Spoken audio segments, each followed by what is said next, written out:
Nós já estamos de volta e Edilene Lobo, recém-possada como ministra do Tribunal Superior Eleitoral TSE, visitou Itaúna na última semana. Durante a sua visita, ela enfatizou a valorização da diversidade e a luta contra informações falsas. Professora da Universidade de Itaúna, Edilene Lobo também é ministra do Tribunal Superior Eleitoral. Nascida no norte de Minas, numa família de 20 irmãos. Ela se considera uma vencedora devido às oportunidades que teve na vida.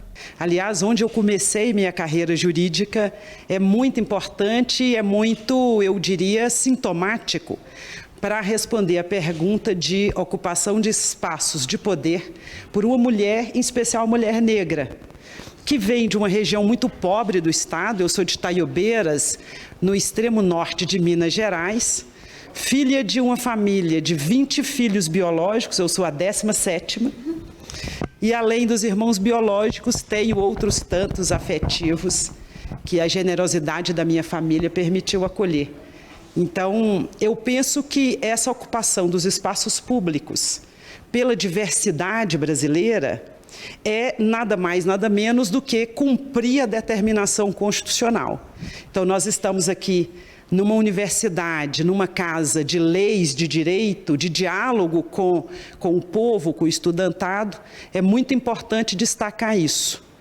Embora, como todas e todos já sabem, eu sou a primeira mulher negra a chegar ao TSE em 91 anos de existência da Justiça Eleitoral brasileira.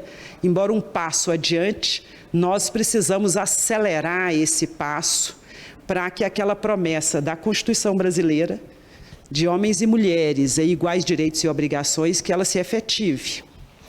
Falando das pessoas negras, em especial as mulheres, ainda mais importante porque nós falamos da grande maioria do povo brasileiro.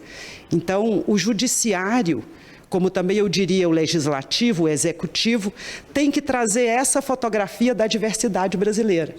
Eu tenho dito que, por uma razão primeiro estética, a fotografia tem que contar com essa diversidade, depois por uma questão ética.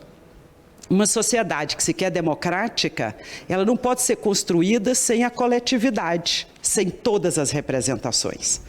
E depois por uma questão funcional.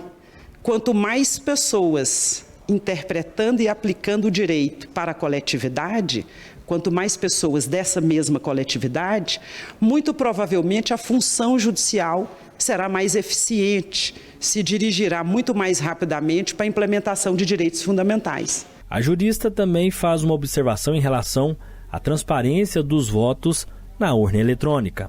Eu posso falar desse tema também com um pouco mais de conforto, porque eu sou uma advogada que militei nesse campo do direito eleitoral e partidário toda a minha carreira.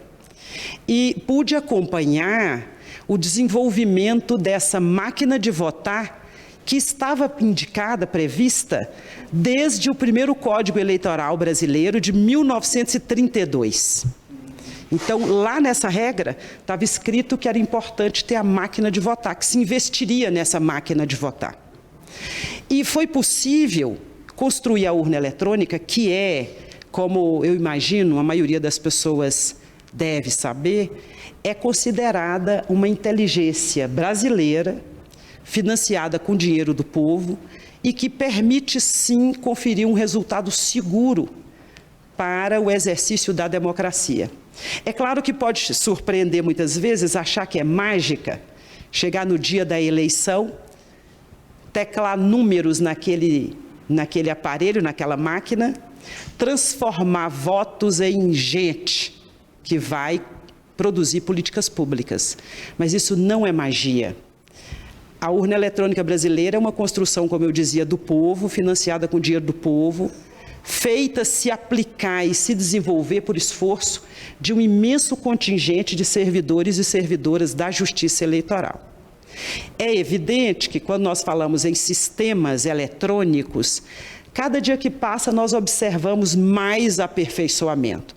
E isso ocorre com a urna eletrônica.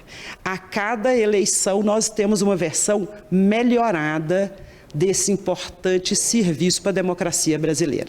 De novo, eu penso que é importante nós respondermos a essa construção equivocada com dados, com números, com informações. E daí eu queria sugerir a quem se interessar mais pelo tema, procurar acessar o site da Justiça Eleitoral, tse.jus.br, para conhecer mais dessa inteligência desenvolvida no Brasil com o dinheiro público para a democracia brasileira.